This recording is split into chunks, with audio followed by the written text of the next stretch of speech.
What's good, YouTube? I'm glad to see everybody here today. I want to appreciate y'all for tuning in.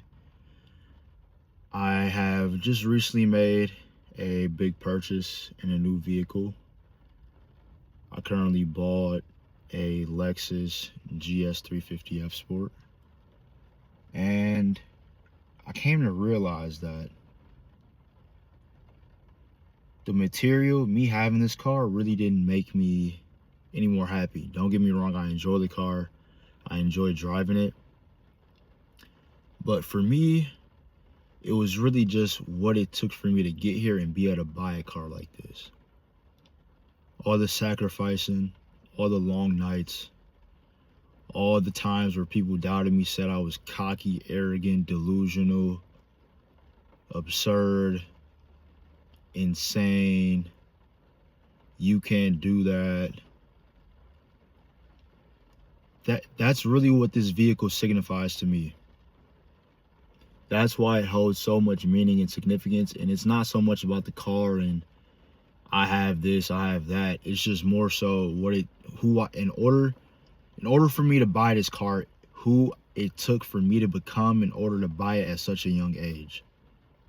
And for me, there was a lot of things that I had to go through. I had to go through learning curves. I had to go through changing who I needed to become, whether that was an identity shift or there was new information that I needed to learn. Like, all these things kind of add up. If you aspire to be something great and you have big goals and ambitions and you really just genuinely want to be great at what you do, focus more so on the craft and who you need to become in order to achieve that goal.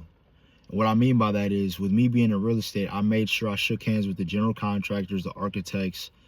I made sure I put myself in rooms that I may not necessarily been qualified for. There were situations where I was definitely nervous, scared, and I just went ahead and just had that leap of faith and just did it anyway. Was I able to get in rooms because I was unqualified?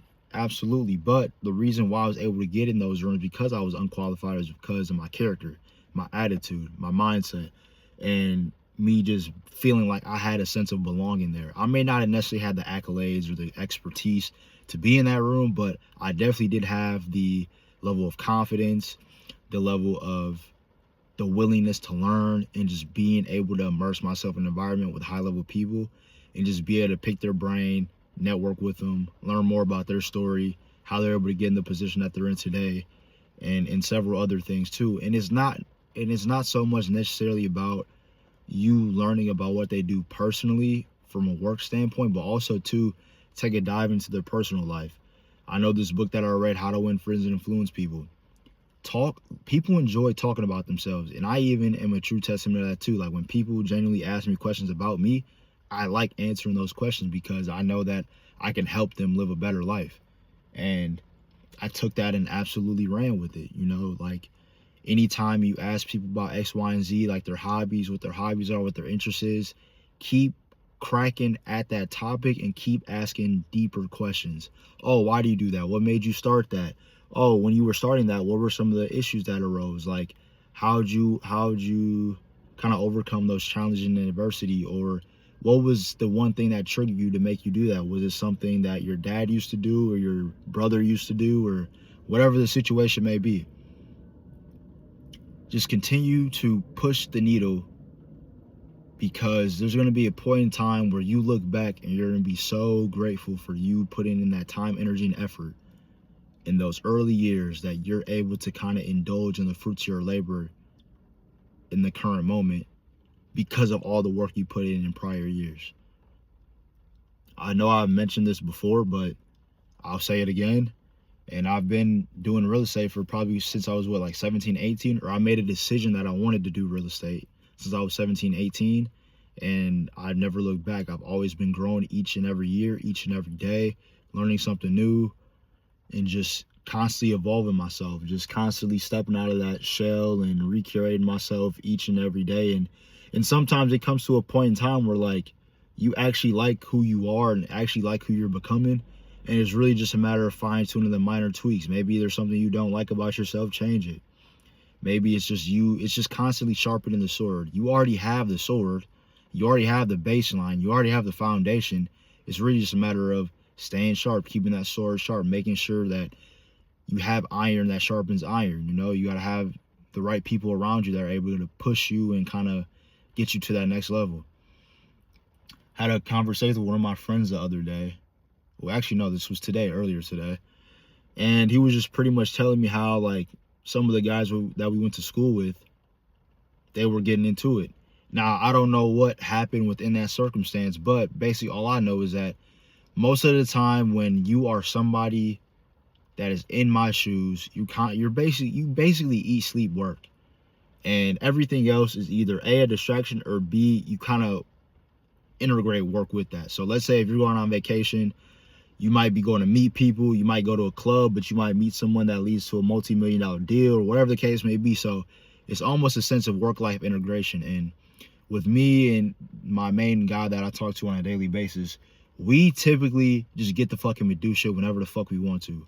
And some of the people that are around us, they need to plan shit out months in advance and do this and do that. And my friend, essentially, that he was trying to go on a trip with, he was basically like, yeah, bro, we got to book this shit now, da-da-da-da-da-da. And it was more so like, bro, what are you tripping about? Why are you needing to check in with us to go on a trip that you wanted to do? Like, we already said we're all in, but it's just like, there comes a point in time when you think different than the masses, you walk different than the masses, you talk different than the masses, you definitely think different than the masses, and sometimes it can be very lonely. I will say that. That's why this life is not meant for everybody. I do not advise people to do it, but if you're cut from a different cloth and you refuse to be average, this life is meant for you, because you will reap the reward in the end. You will reap the reward in the end, and you'll generally be proud of yourself that you were able to make such a monumental accomplishment, that the hard work itself was really what built you. It made you resilient. It made you stronger. It made you better. It made you powerful. It made you into the man that you're in today.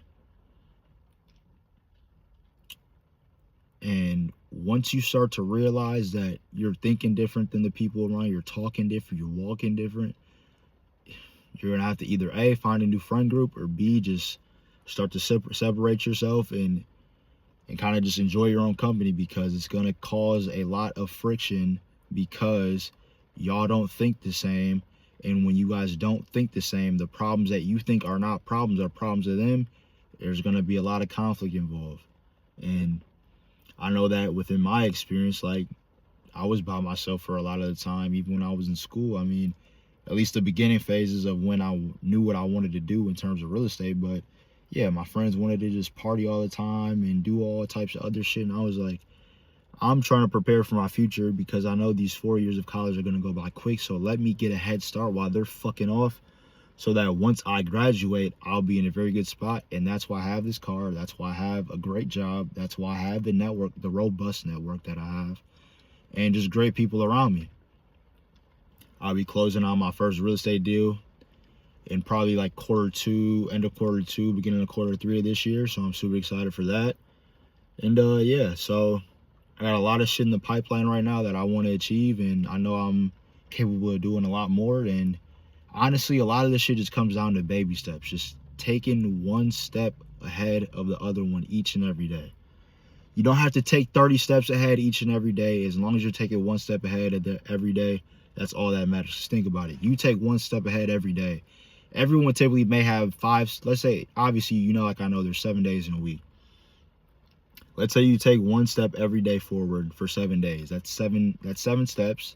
Multiply that times 4, that's 28 steps. Typically, the regular person, they may take 5 steps Monday through Friday, but then on Saturday or Friday and Saturday, they might take 10 steps back. So now they're underwater. But with you, you were able to take a step forward and ahead each and every day, that those 28 steps multiply over time. Month 2, month 3, month 7, month 12, 2 years, 3 years, 4 years. And you look up and you're like, damn, like, I really did this shit. And then you'll start to realize, like, you've been work. You look up and you like, damn, I'm literally living in what I just prayed for. And once you have that feeling, like, just know, pat yourself on the back, because a lot of people wouldn't be able to endure the shit that you were able to endure. just keep pushing. Keep pushing. Always strive for more. There's always more for you out there. And have high expectations, not only for yourself, but the people around you. And if they don't like your if they don't like your expectations, then get rid of them. Just dispose them. Get them out of your life, because all they're gonna do is cause problems and just be belittling and just be fucking annoying. So just get rid of their ass, dispose them. I mean, it's gonna hurt in the initial phase, because maybe you grew up with this person and you guys been through thick and thin, quote unquote, but you gotta let them go. Otherwise, they're gonna be a detriment to hold you back, and you will live a life of misery because you didn't do the things that you needed to do in order for you to be successful. And instead, you put somebody else first. That's the video for today. Make sure y'all like, comment, and follow for more. And I'll see y'all in the next one.